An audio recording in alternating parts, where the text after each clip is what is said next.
to all. The today's webinar session is on ASP.NET MVC model. Let me introduce the Majid Khan. Abdul Majid Khan has done MCA from Mumbai University.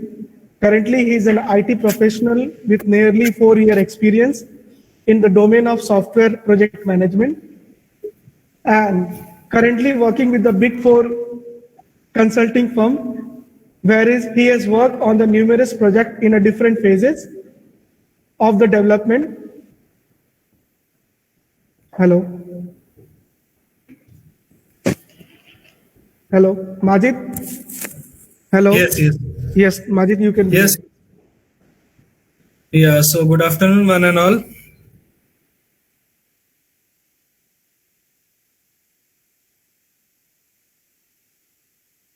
Myself, Majid Khan, here to show some light on the MVC technology. So, without much delay, we shall start.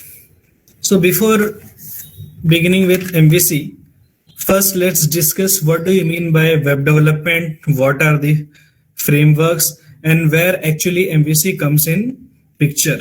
So first of all, let's begin with web development. Now, in today's modern world, everyone is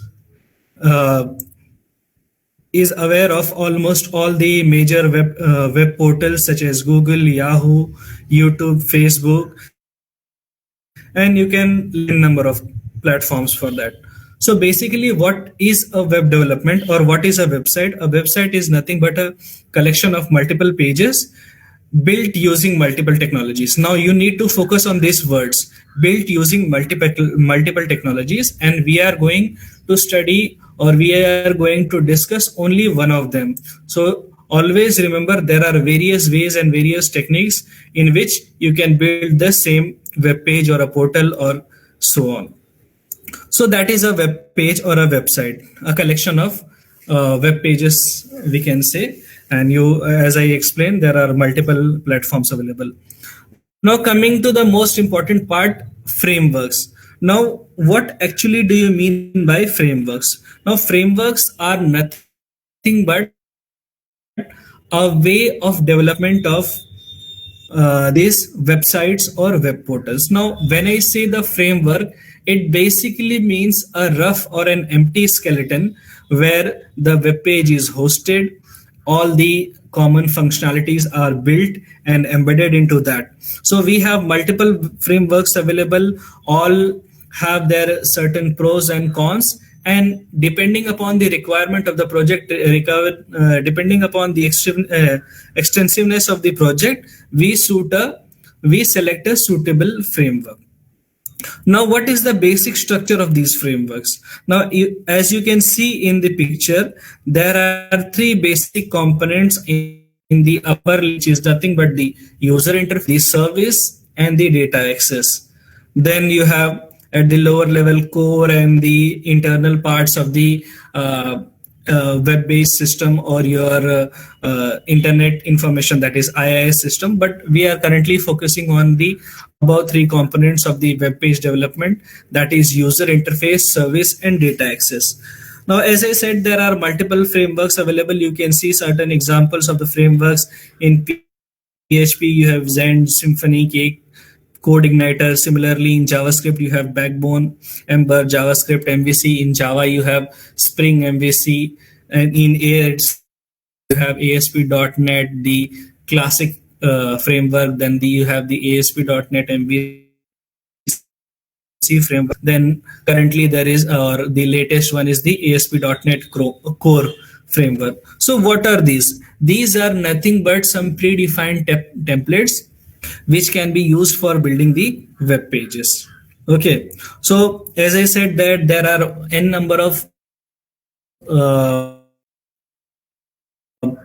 it wholly depends on you or wholly depends on the project how and where it should be used, which technology, which framework are you going to select. If you are going for open source technology, then you can go for some PHP related.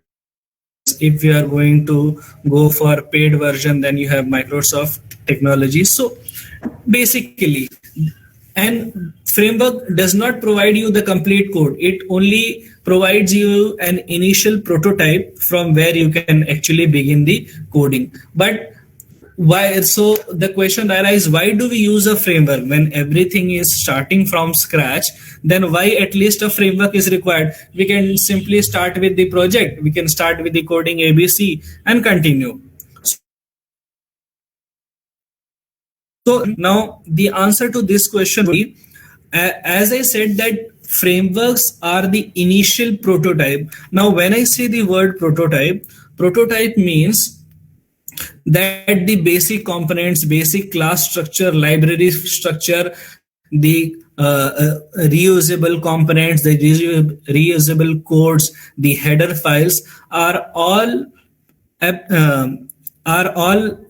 provided in the framework itself. So you does not need to go from the scratch, does not need to do not need to go from the first line of the coding to start. You can obviously always do, you are more than welcome for that, but obviously starting from the first line and the first alphabet of the coding, it takes a hell lot of a time. So what basically, or rather all the programmers or developers do, they select a suitable framework which has their required components, predefined files installed in them, and then they proceed with the development. So as on the screen you can see the PHP framework and the JavaScript, the other two that I have mentioned, the Java frameworks and ASP.NET frameworks. You can select any number of, or rather you can select any framework from these available frameworks and you can start the coding. The actual coding is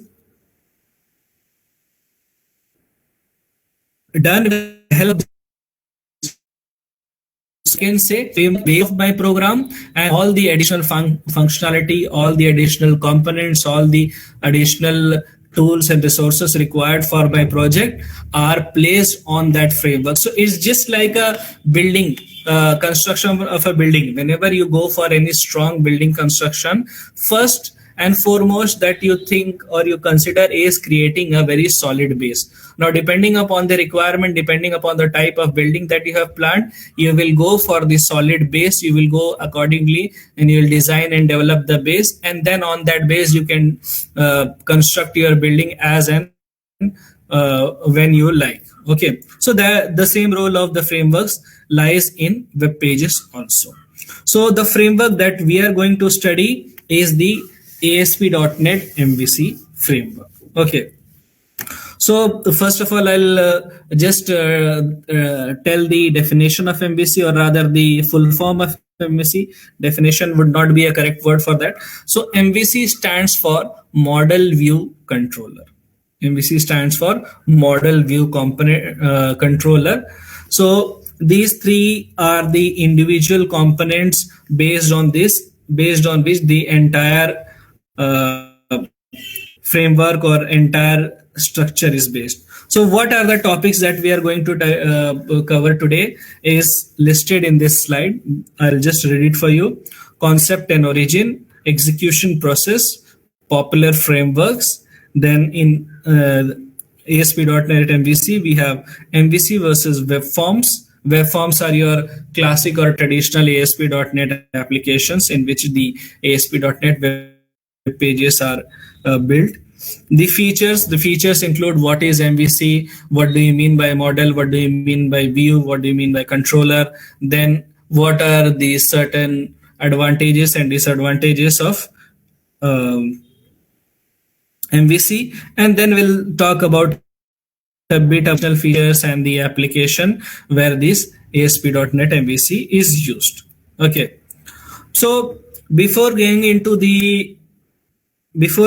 this technical terminology, let's understand using a very appropriate example that how actually is MVC functioning. Okay, so on the screen you have an example.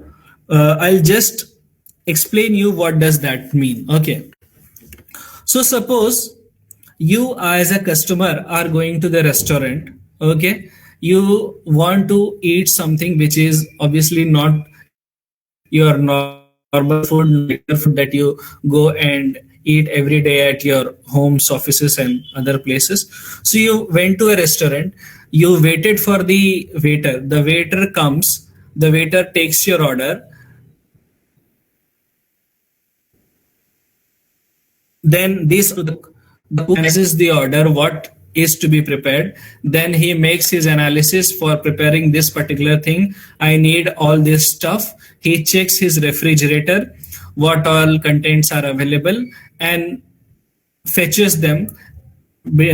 After fetching those ingredients, he makes that appropriate, that proper dish. Cook passes the dish to the waiter. The waiter delivers the dish to you. Now, this is a very simple example which you may have faced in your everyday life. You might go to eat out at multiple places, and you face this similar kind of scenario. Now, how can we correlate this particular example to your MVC application? Okay, how can we correlate this particular thing to your MVC framework? Let's see. So if I, in the same scenario, if I just say that you need to make 4 assumptions. What are the 4 assumptions?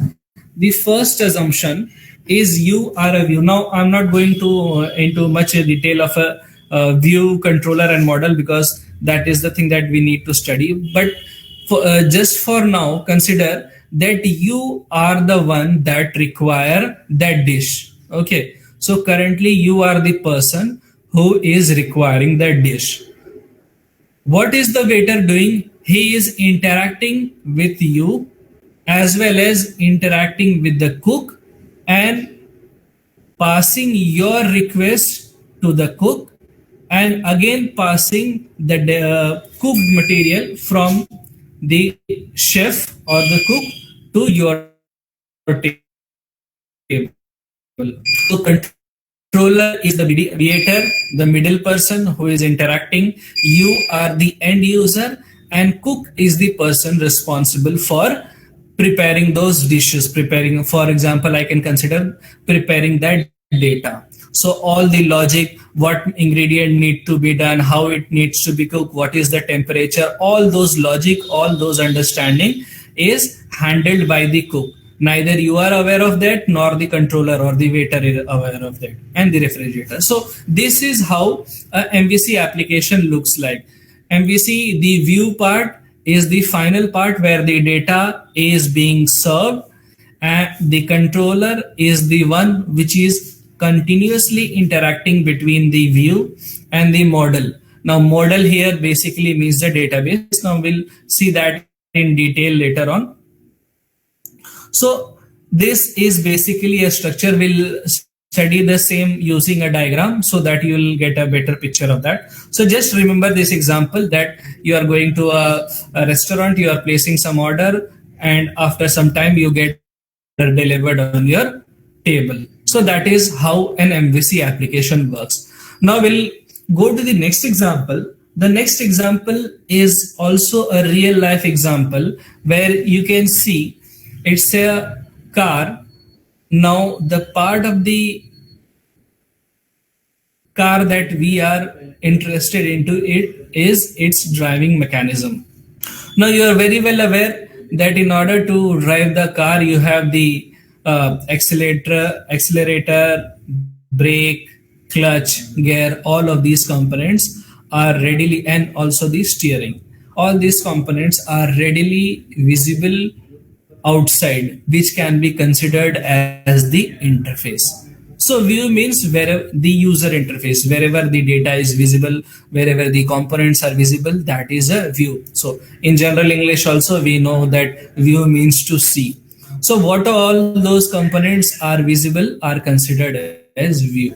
So in this particular example, your accelerator, clutch, gear, steering, brake, all these are nothing but the interfaces, which are nothing but view. Now behind the interface, there is some mechanism. You have the engine. You have the engine of the car, which depending upon your request, that if you steer the steering wheel towards left, it will turn towards left. If you steer it towards right, it will right. Then if you accelerate it, the speed of the car increases. So all these basic functionality, depending on whatever you are performing at the interface, that will be managed by the engine. Okay, that will be managed by the engine, and depending upon that, it will perform that. It will slow down, it will fast, it will turn, it will stop. So all those things are controlled by the controller, and the controller in this case is the engine. Now the third part is about the model. Now here, since we are not dealing with any particular data, any particular logic, what is the main content over here? The fuel. All these operations that we have talked till about in the car, that is the view and the controller, will only perform when the car has sufficient fuel. So if there is no fuel, how many n number of times you press the accelerator, n number of times you steer the wheel, the car won't move, the car won't turn to the light, left or right. So basically, if there is no data application, the controller cannot do anything. Even the interface would not be able to deliver the result. So here in this case, the user interface, the front panel is in interaction with the controller, that is the engine. And engine, depending upon the availability of the fuel, which is nothing but model, and we can consider it as a data, depending on that, it will steer towards left and right and perform the desired actions as in real world. Okay, so why I chose these two examples? But because you basically need to understand how does MVC work. This see the technical part, what is MVC, what is model, what is view, what is controller. We'll be covering all those things, but before that you need to understand why these are three separate components: a model, view, controller, and how the interaction between those takes place. Now we'll see that interaction in a pictorial format. Okay, this is again the same part, the presentation layer or the view layer, where the actual data is displayed. The logic layer, that I can say the controller layer, which communicates with the view and the model. Model is nothing but your database or the data, actual data. And depending upon the request from the view, the controller requests the model to fetch a data, and similarly to display the data. So we'll talk about these 2 points: separation of concerns and code reusability. Okay, now so now just see this point. Suppose we are talking about web application now. So we have the browser, we have the database, we have the model, we have the view. Okay, so what happens when any user interacts with a web-based browser? The screen that the user is getting is known as the view. Is simply the view, which is rendered as an HTML page. Now currently it is the Razor technology which is in use, but basically it is an HTML page. So whatever the browser displays, that is a HTML page. So when the user requests for any specific information using the view, the request from the view goes to the controller. Now controller checks that yes, what is the request, what is the data needed, and accordingly it routes, it sends the particular request to the model. Now what is a model? It is nothing but the database. So it will provide all the parameters. For example, if I want to get the list of all employees of an organization, so the view will request get detail. That get detail will hit the get detail method of the controller. That method will in return fetch or execute a procedure in the database to get the list of or to get the details of all the employees of the data of that particular organization. That data will come from the model to the controller in form of resulting data arrays. You can see that. Now the controller will redirect that particular response to the view, and that response is again provided to the browser in form of view. So it's a overall three-way mechanism in which each of them interaction, and controller being placed at the center, because for each and every request and response, the controller is the one which is responsible for continuous fetching of data, continuous sending, continuous accepting of data, and also routing the data with appropriate request and response. Now we'll talk about these two features of MVC, which are quite important, which we will see in the advantages as well. So first of all, code reusability. Now, what is code reusability? When we talk about code reusability, suppose there is a specific method for interaction with a database. Okay. Now, whenever we build applications in real world, we make sure to make most use of same lines of code. That is, make sure to make use of the most feature of the code reusability, so that in order to avoid redundancy. Now, what is redundancy? Duplicacy of data. The same data should not be placed at multiple stages or placed. Instead, what we do, we make a generic method. So for example, if I want to get the data of one employee, if I want to get data of all employees, so what I'll do, I'll simply make a method having a parameter employee ID.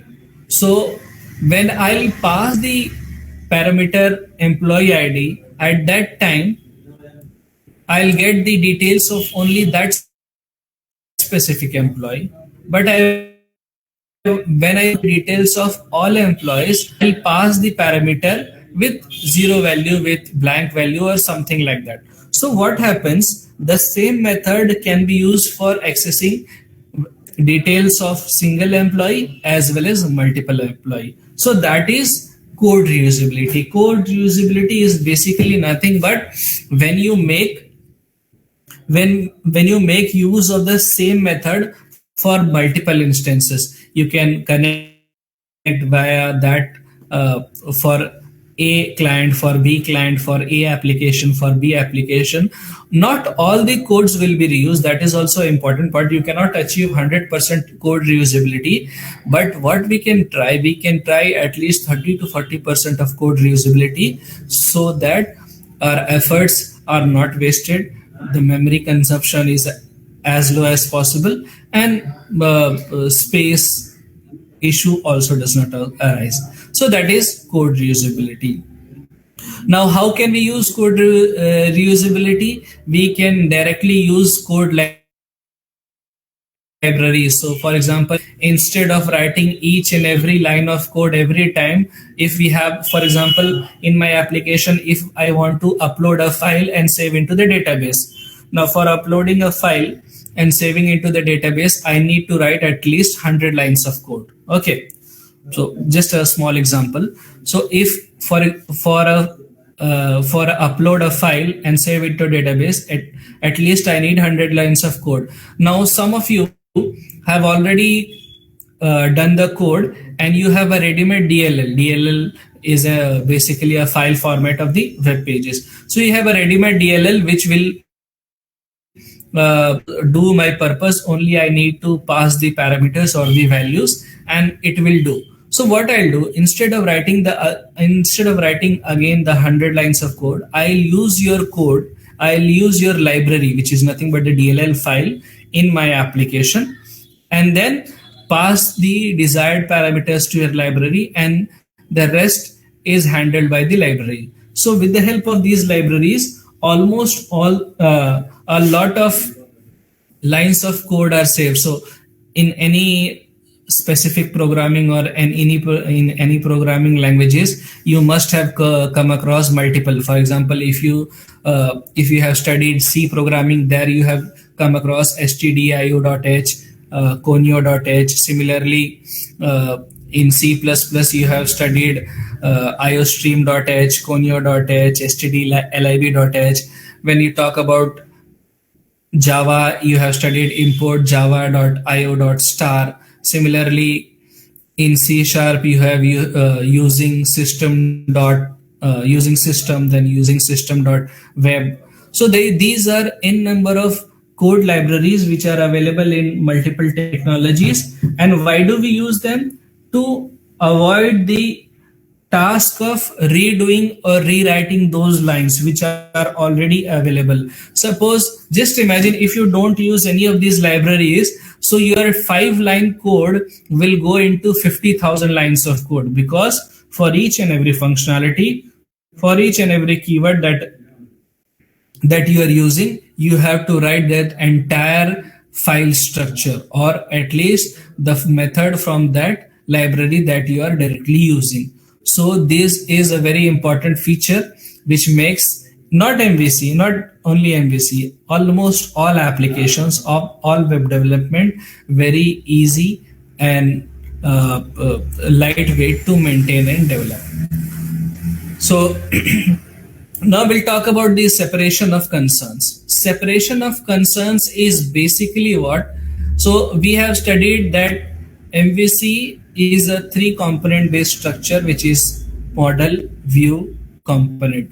So suppose in the view part, there is some spelling mistake, or I need to show the data in some other format. I need to rearrange that. So I can do all these things in the view without affecting the controller as well as the model. Because what does model does? Model sends the data and its work is done. Controller passes that data and its work. The representation or the display or the showing of the data on the screen is handled by view. So it completely depends on me that where, if I want to pass that, or if I want to show that data in the first line or the 10th line or in some other format. So for all these structures, when I make change on the view, it won't affect the controller and the model. Same is the case goes with controller. When you make any changes on the controller, so for example, you shift some of the methods, you add additional parameters, or you do any specific changes in the controller logic, so that is independent of the view. I'm not saying that it is 100%. Obviously it would have impact on the some or the other place, that is for sure. But what I mean to say, that a small change on the component would not affect the view as well as not affect the model. And also it can be done individually. For example, that is a very important feature of MVC, which we'll talk about later on, that multiple programmer working on the same application. Okay, so if some person is working on the view, some person is working on the model, and I want to do some changes in the controller, I can very do the changes on the controller without much affecting the other two persons.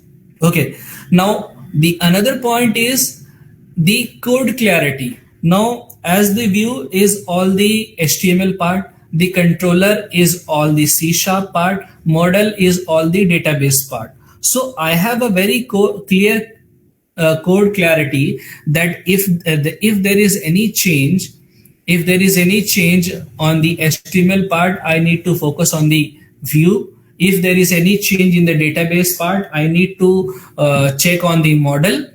And if there is any change in the method or the services part, I need to go to the controller. So it's a very clean and clear coding concept. Whereas in ASP.NET, you see, it is also clean. I'm not saying that it is not good, but the HTML page and the C sharp page, they are binded together. So if anyone have you came across the ASP.NET development, we have two pages binded together. For example, my page is default, so it will have a default.aspx and a default.aspx.cs. CS stand for C sharp.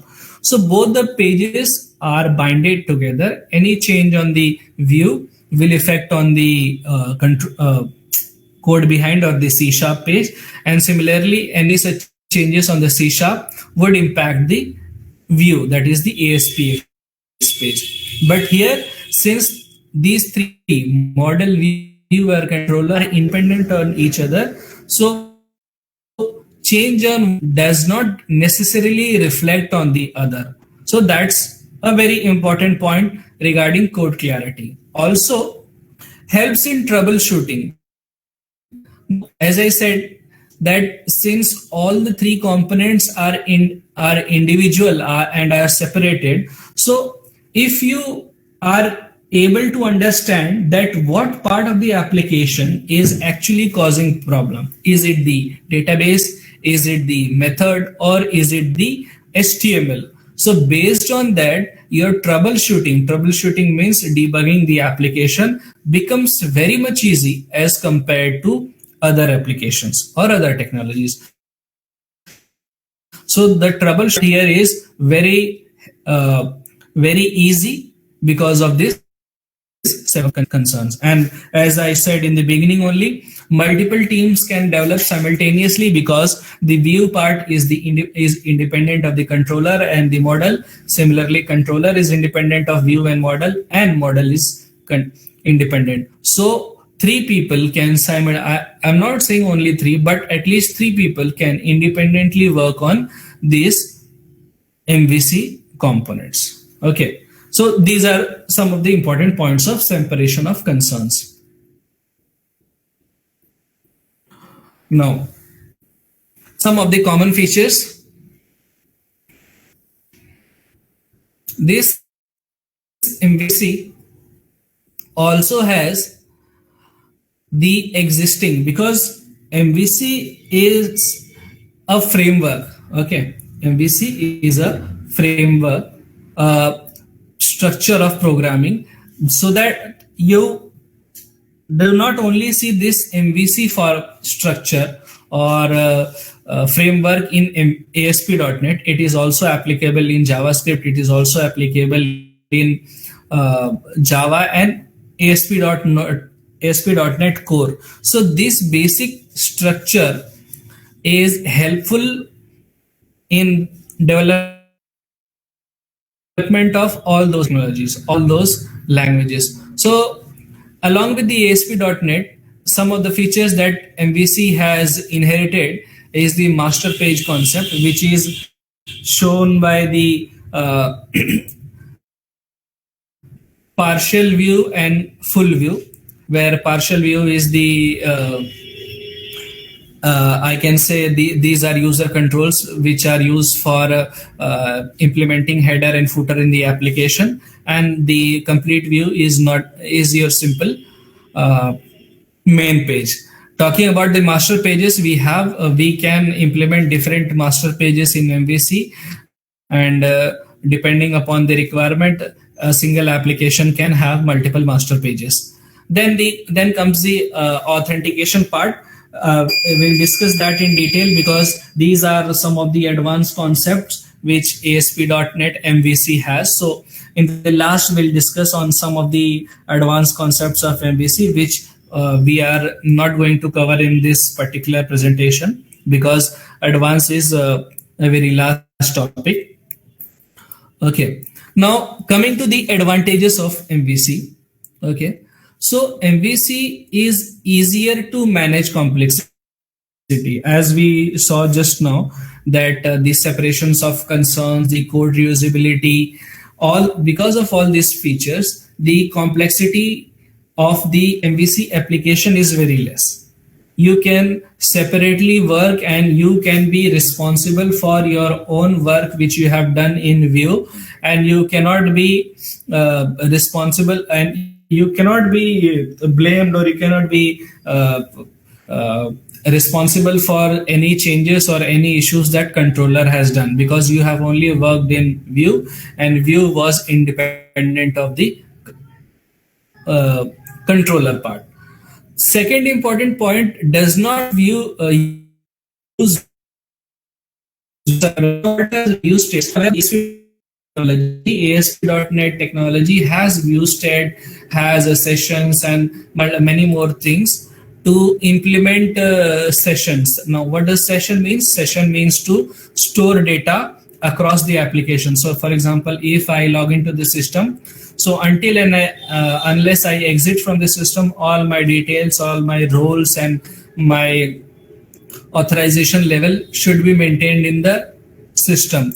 So ASP.NET uses a concept known as Vue state for the same, but MVC does not use that because of the Vue state complexity, and Vue state has these inbuilt algorithms and encryption, which makes it quite unreasonable and unreasonable for implementation. Okay. So obviously MVC has its own session mechanism, session maintenance mechanism, and that they are quite good, and they are working in much more easier way.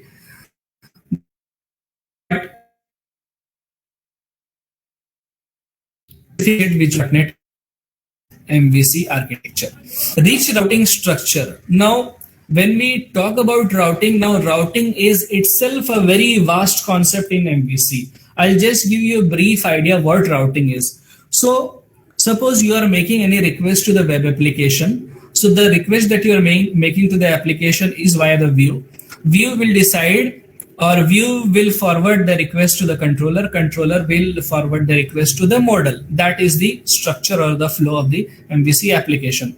But in between this, between the Vue and controller, how does the Vue comes to know to which controller and to which specific method the request needs to be forwarded? Now, for that purpose, we have the routing structure. So the routing structure is basically, the general structure is the name of the controller and the name of the method, and if the parameters exist, then the parameters. So for example, the name of the controller is home, and the method name is get data, and the parameter is employee ID 1. So in the page you will see abc.com/home/getData/1. There is no extension of .aspx in your MVC application.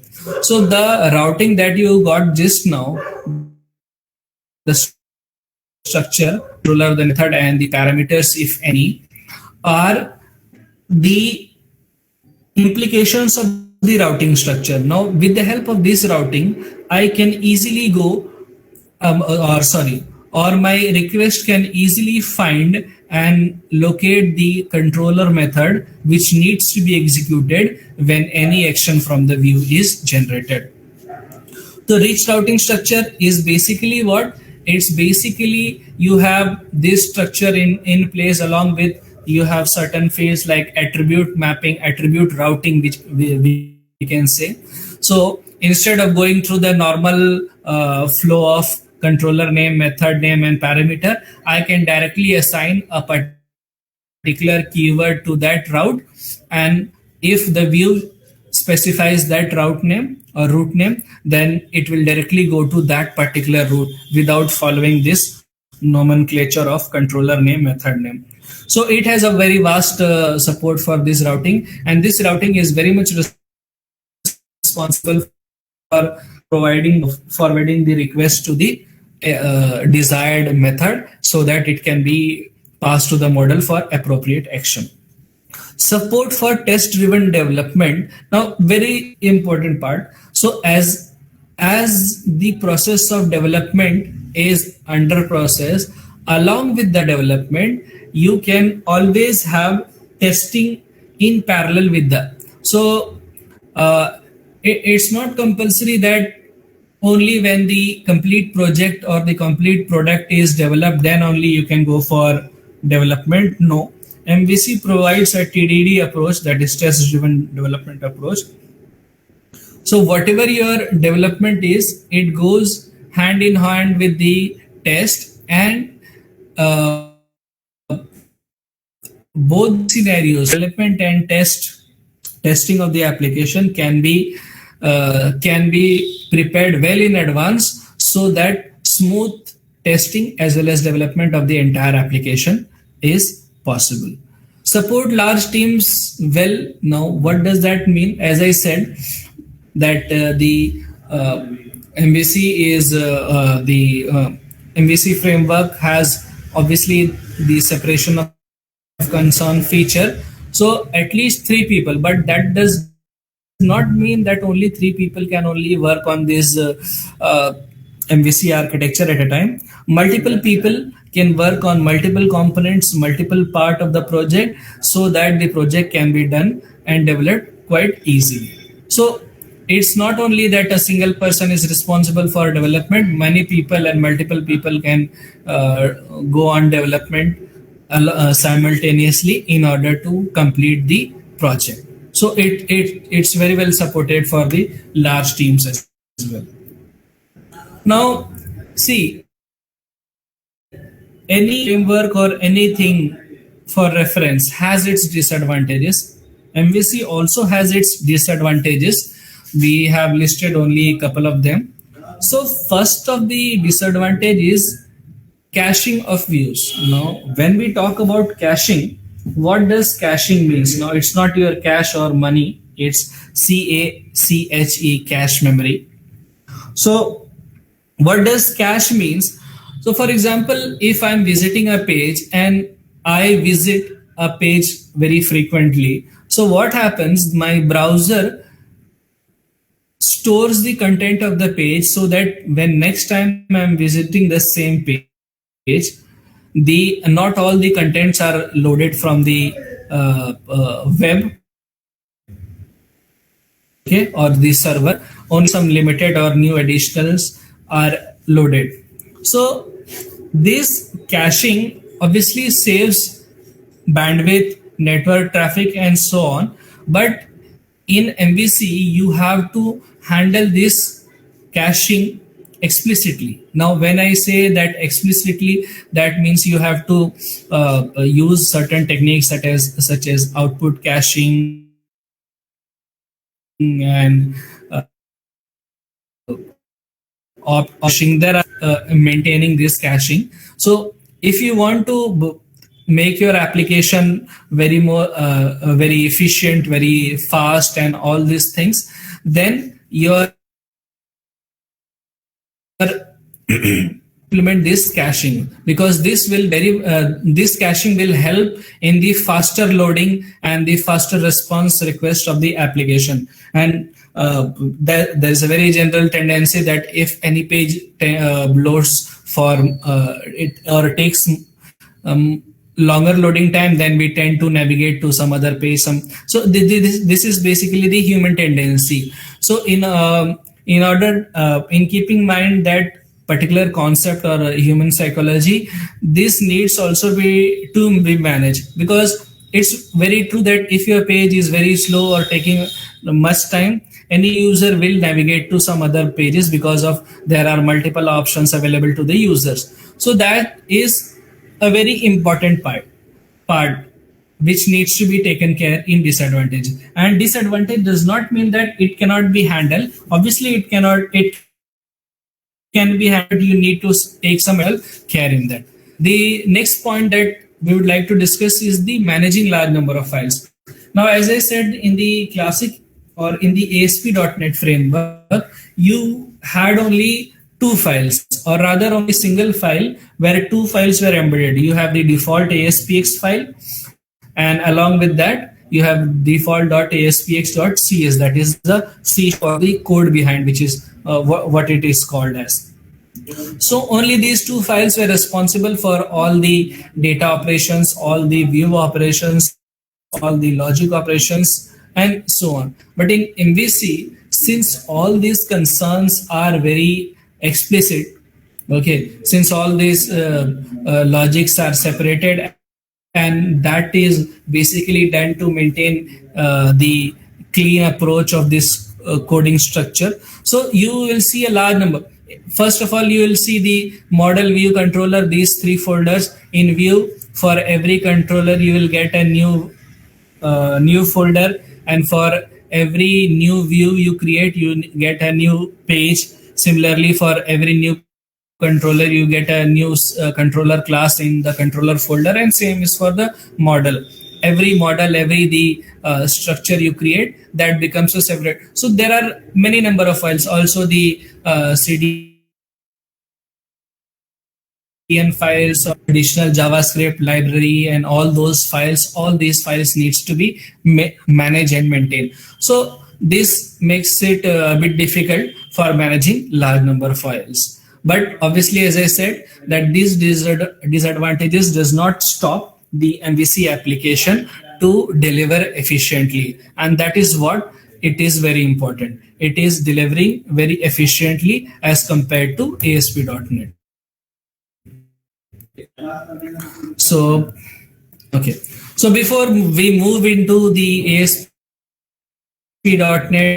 rollers, models, and view structure, I'll just like to give you the couple of points with reference to ASP.NET and MVC. So ASP.NET is used for web applications, right? Is for MVC framework, but ASP.NET are heavyweight applications. What heavyweight means, since all the code files and the logic files and the views are placed in one single file, it makes it heavy and bulky to load onto the client browser. Okay, it makes it heavy and bulky to load on the client browser. So the loading time on the client browser for a ASP.NET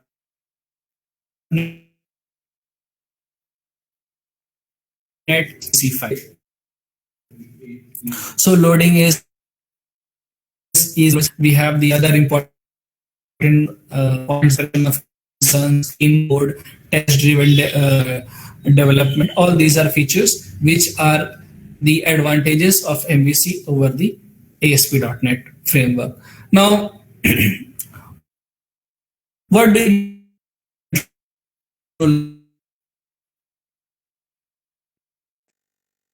are or the main part of the MVC application through which the each and every request comes and passes by. So whenever view request for any particular data, that goes to the controller with the help of appropriate routing, and the controller converts the same using the method of the controller to the model. Model is a place where it interacts with the database, fetches appropriate data, then again provides the data back to the controller, and the controller assigns that data to the view. Now, there are two things: action methods and action results. Now, what are action methods? When the view requests to the controller, it does with the help of action methods. Whatever the method is placed in the controller, method returned into the controller, they are known as action methods. Those action methods will again communicate with the model. The data sent by the model is forwarded to the controller, and the controller data to the view in form of action results. Now these action results, they can be plain HTML text, plain string, it can be a JSON object, it can be an HTML object. हाँ बोल बोल हाँ 5 minute ठीक. So the control the whatever the response is or the result is shared to the views with the help of these results. These are RESTful services. Now, well, RESTful services are quite large, so I can just say these are representational state transfer services, which means they follow the request response mechanism with the help of HTTP protocol. Models are the actual database connections. Now, when we are using entity framework itself has its three approaches: database first, model first, code first. And we whenever a connection is created between the MVC application and the database, a database context class is created. This context class in general contains all the details of the tables and the procedures which are present in the database. Nothing additions need to keep on any field. For example, if that needs to be text, I apply that using data annotations. Views, as I said, views are nothing but HTML. Views are nothing but HTML tags which are displayed on the browser. Now, currently, Microsoft is using, or MVC is using, Razor, which is a great tool, but with much more functionality. It can display the same text. Also, we have the default ASPX engine. In Razor, we have dynamic and strongly typed. So these are some of the features of views. Partial views are nothing but the headers and footers, the left side and right side menus that the page offers. The other features that basically MVC has are scaffolding. Scaffolding are some predefined templates which we can ready-madely use for creating views. Test-driven development we already studied. Internationalization, now you can see multiple available in multiple languages, that is internationalization. Many more topics include authorization, security, implementation, headers, monitoring, diagnostic. There are multiple features of MVC which obviously we cannot cover in this particular. So, and these are some popular MVC, you must be aware of some of them, and you can get multiple more on the web. Okay, so this was all from my side. Thanks. Please ask if any questions.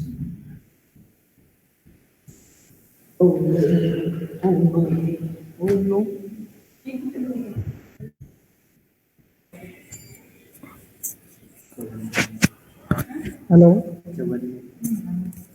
Thank you, sir, for sharing your valuable knowledge to our student. Thanks, sir. Okay.